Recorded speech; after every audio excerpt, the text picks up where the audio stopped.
Hi, I'm here with Jared Basler. Jared is a San Diego native with 15 years experience in the local construction and architecture community. He is a graduate of New School of Architecture and Design, a licensed architect in Georgia, NCARB certified, and is currently working towards reciprocity here in California. Jared established his firm, Basis Studio, in late 2016 to respond to the state legislation that removed many of the barriers preventing homeowners from building accessory dwelling units. Jared has carved out a niche in the ADU market as the go-to expert, not only in design, but also in assisting jurisdictions in the creation of ordinances that promote the development of ADUs and are consistent with the letter and intent of state law.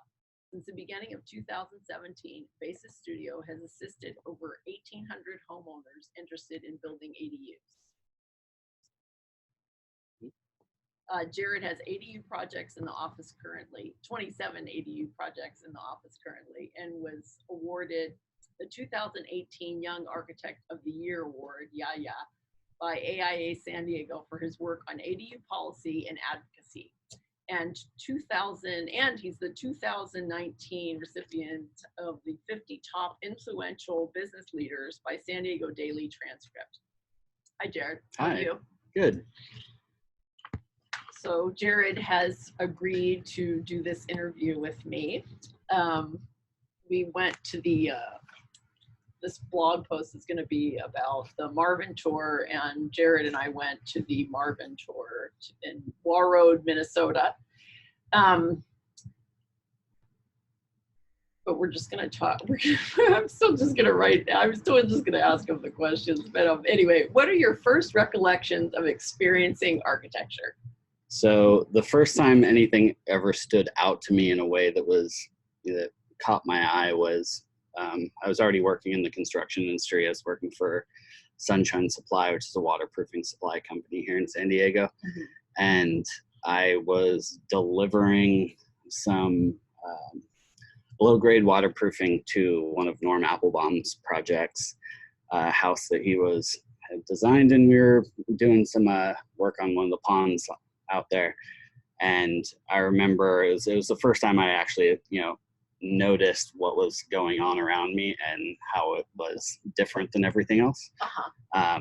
And so it was really, a nice surprise that he was also being awarded his Lifetime Achievement Award at the same ceremony as my YAYA, because, it was a great way to kind of tie things together, but it was his, use of cantilevers and wood and just the, everything that makes his, buildings unique. Mm-hmm.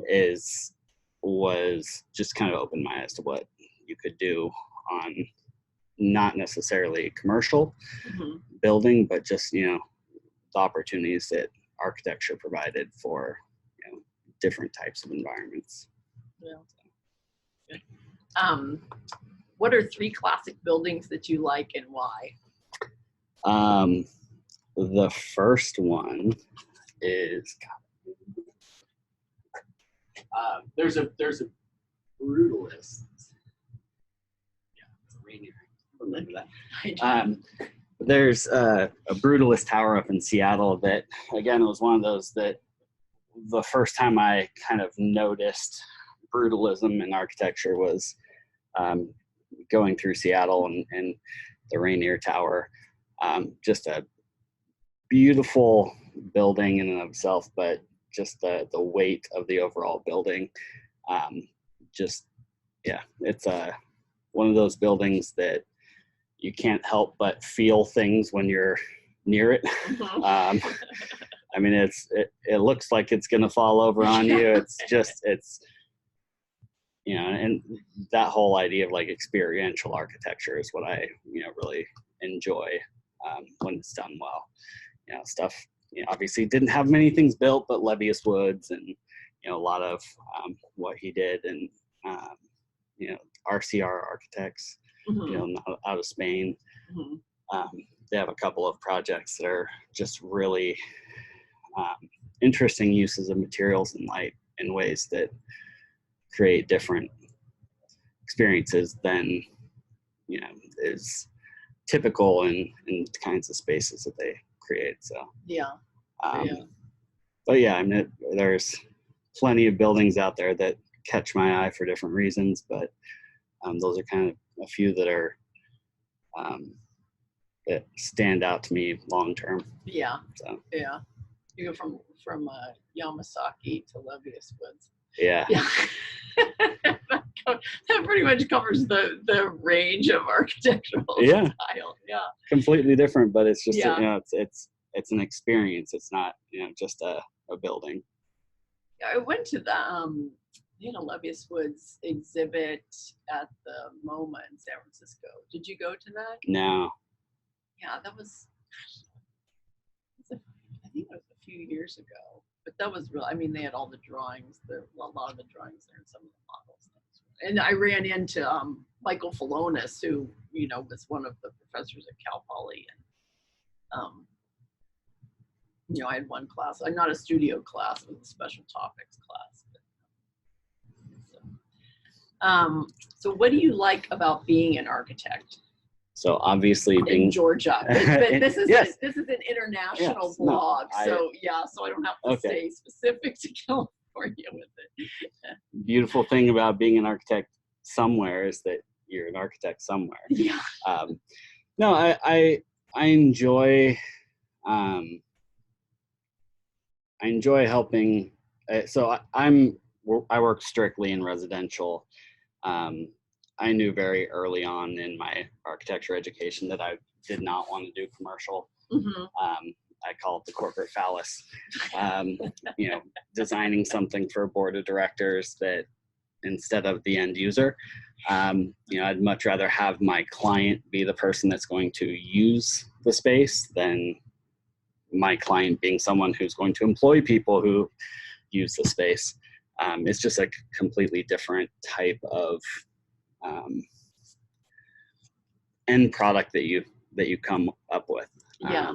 And so I enjoy being able to better people's everyday lives, mm-hmm. And help homeowners, normal people that have no clue about architecture, be able to experience something that is different. Yeah. And it's always kind of a battle, especially in residential, because it's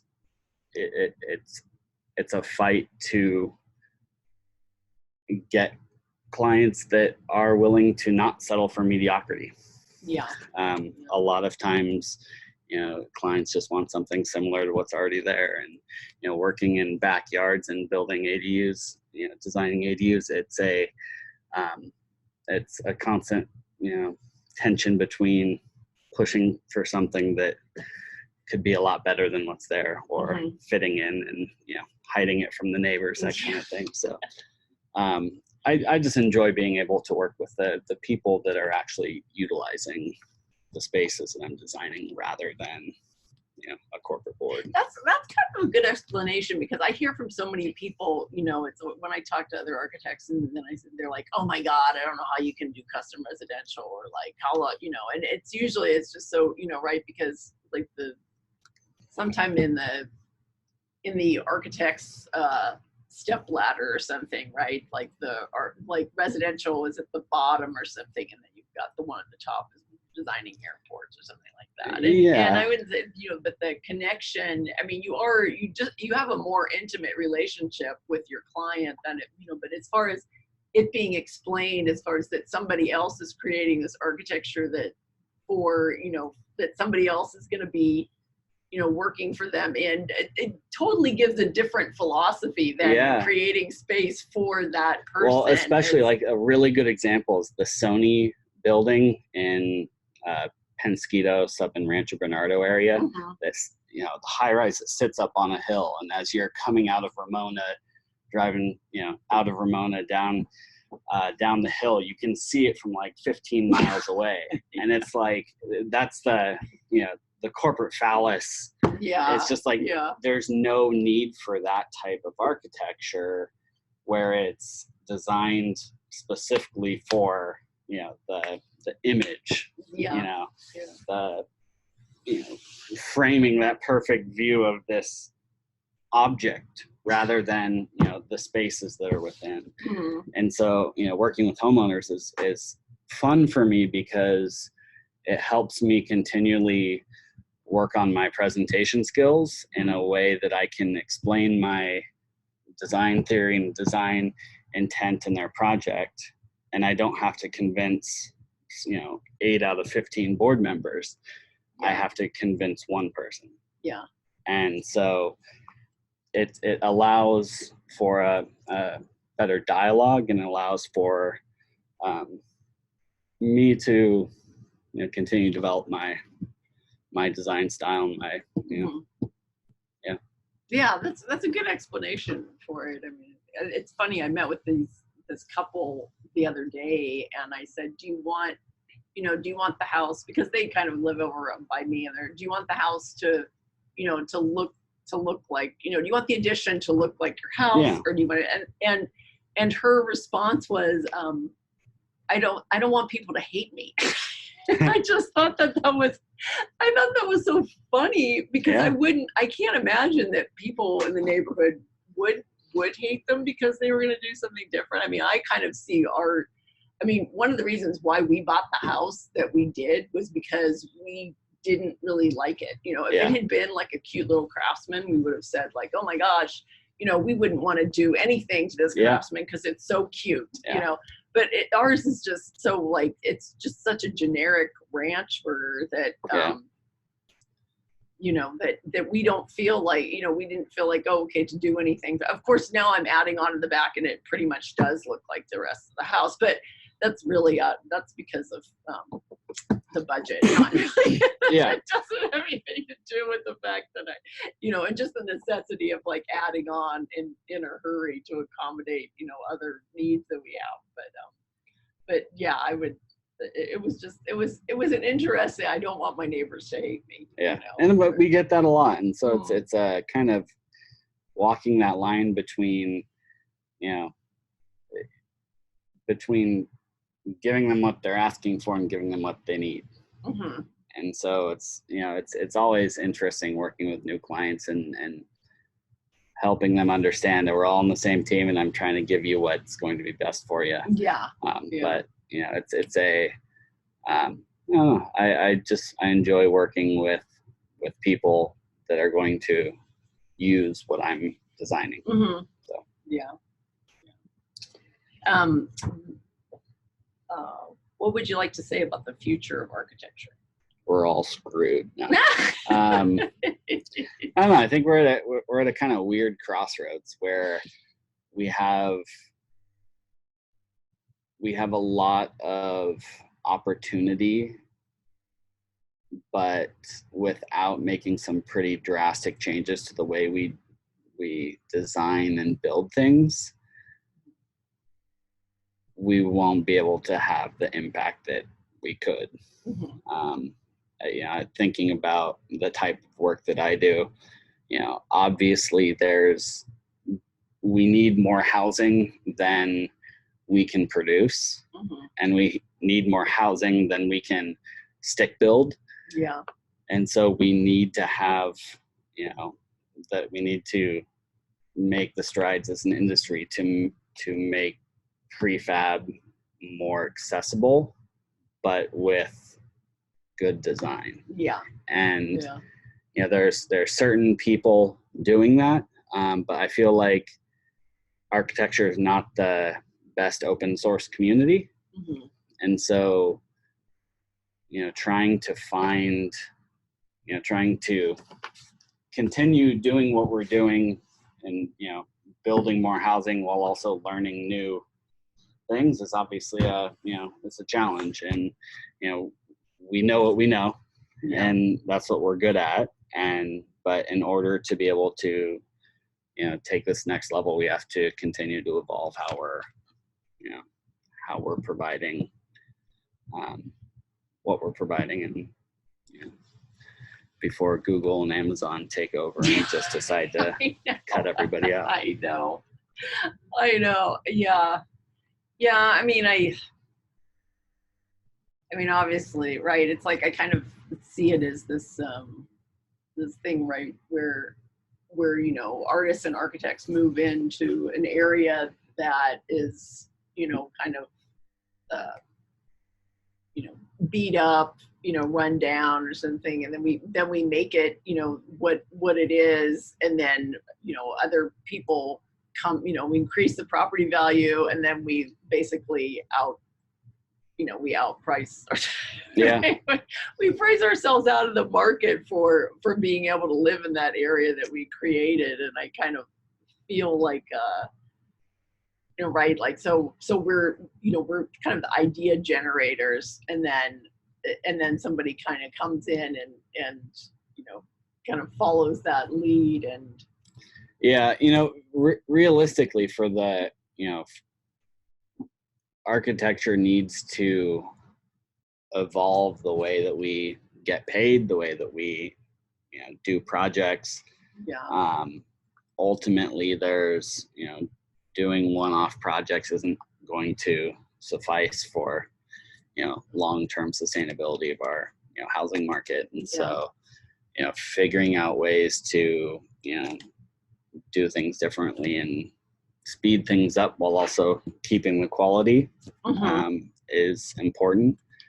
I think that there's a lot of, you know, a lot of people say that architects, you know, are dying. It's a dying profession, and that, you know, we're just generalized. You know, there's so many specialists that, you know, we don't know what we used to know collectively as a profession.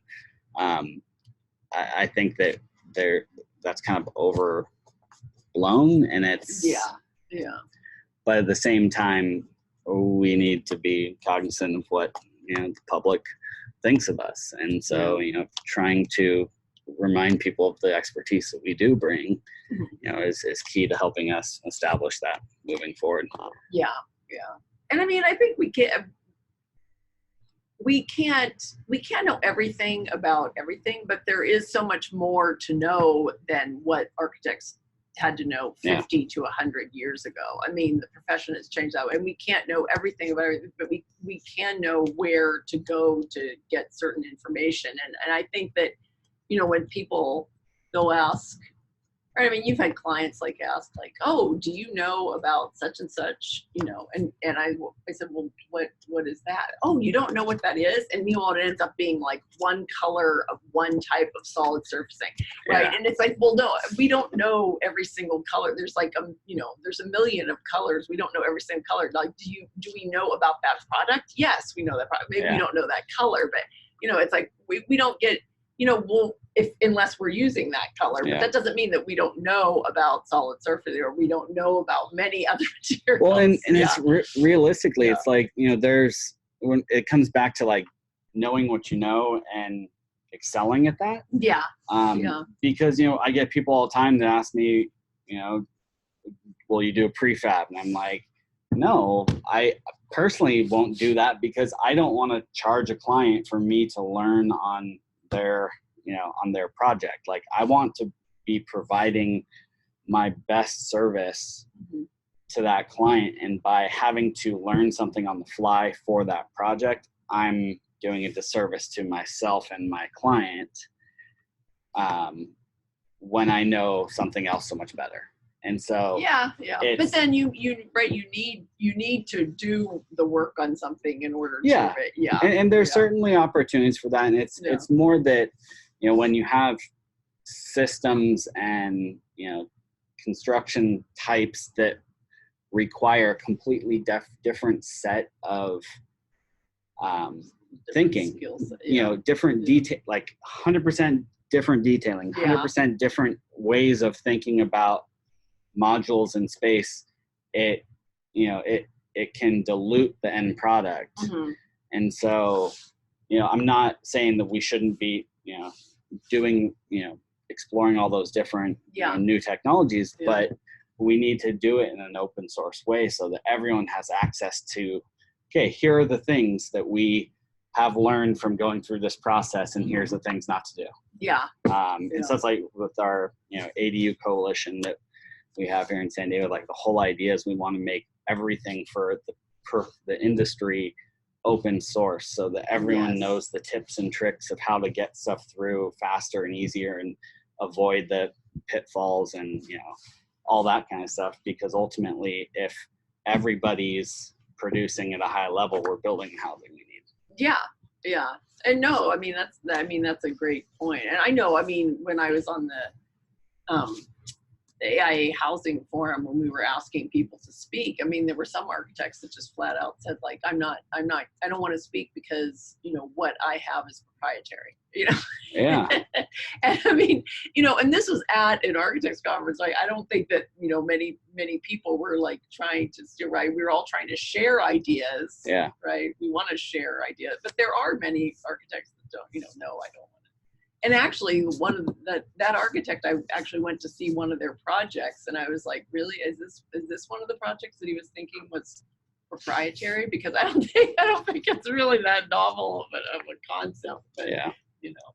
But yeah, I mean, we all have our niche markets, and, you know, we obviously, you know, want to not lose those. Yeah. And, you know, we always have to deal with training our, you know, replacements essentially, or training our competitors.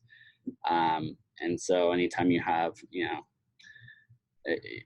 you want people to compliment you, you want to teach them how to help you grow your business and grow your, you know, firm, but at the same time, you're also showing them all of your secrets. And so it's, you know, that's where I think it's, you know, there's a greater good that we have to think about in how we share information with each other. So yeah. Okay, well, is there anything else that you want to say about what interests you? Or I mean, I go on all day long about ADUs and granny flats, so that can be for another time. But yeah, it's just we are kind of at that crossroads on housing where we have a need, we have an opportunity, and we have something that can fill that need. And so, you know, we're you know, it's a crossroads of making sure that we don't screw that up. And so there's obviously lots of legislation every year that gets talked about, and some gets passed and some doesn't. But we're kind of in that place where we can really change the next 20, 30 years of our economy and our housing market if we're able to take advantage of these opportunities right now. One of the questions that was posed to me when I'm on the planning commission, and one of the other commissioners who's not an architect was kind of saying, well, you know, and I think other people have asked it too, like, how are we going to solve the housing crisis with accessory dwelling units? So we don't solve all of our problems with one solution, you know, with ADUs. But what they provide, and that's why we want to make sure that the kind of the sweet spot we're in doesn't expire. Yeah. Because we're in a place where homeowners have the opportunity to take that upon themselves, rather than it being something that we argue over 5,000 units in, you know, North Escondido, you know, and talk about all the open space issues and, you know, adding 500 houses where there's ranches now, and arguing over those things for, you know, 5, 10, 15 years. We can add 500 ADUs in the city, you know, in the next, you know, 6 months. But it's about making sure that that opportunity stays there for homeowners, and make sure that the solutions that we're presenting to help that, you know, happen faster and more efficiently are actually solutions to a problem that we've identified. Because we have a tendency to say, well, things aren't happening fast enough. We aren't getting as many of these built as we should. So let's do more. Let's do, like, just start with random, you know, policy interventions in order to fix a problem that we really haven't identified. Yeah. And so, like, with our coalition, the whole goal behind the coalition is to be identifying those problem spots, those sticking points in every jurisdiction where they're currently can be operating at much more efficiency. We're not trying to come in and tell people how to do their jobs or stuff like that. Yeah. It's more that, like City of La Mesa, as you are well aware, has a problem with its grading ordinance. And it's not a problem of practice per se, because the practice, the actual application of that grading ordinance is much different than what the grading ordinance says. But as we're going through the process and looking at, adding an ADU in La Mesa, that's what we have to go off of. We have the rules. Yeah. So if I'm looking at the rules and it tells me I'm going to have to do a major grading permit for a cut of more than 2 feet or a fill of more than 12 inches, that's going to cause me and my clients to pause, because that's a cost that we need to work through. Yeah. And so even in practice, they're not going to require that, but the policy and the practice have to line up. And so trying to identify those sticking points or the problems, rather than just providing blind solutions. And so are we trying to make this faster and cheaper for everyone? Okay, well, is the proposed solution going to do that? And what evidence do we have to support that? So ultimately it just comes down to policy decisions that are based off of actual data and research, rather than anecdotal ideas of, I hear all the time that architects fees are cost prohibitive. We've heard certain elected officials talk about how we're the cost prohibitive portion of building housing. And ultimately, why are our fees high? Because we know how much of a pain in the butt it is to deal with the building departments, all of the detail that has to go in. We base our fees off of the circumstances that we have to design under. So and I think people, I don't understand why why the fees are high. I said, well, it's like you can build an accessory dwelling unit that's 1,200 square feet, which is the size of my house. So it's really a house. So why would it be less? I mean, it's another house on it, but it's you have to have all the drawings that you would have to have for a house. Exactly. And you actually have more because you have to do the drawings for the existing house also.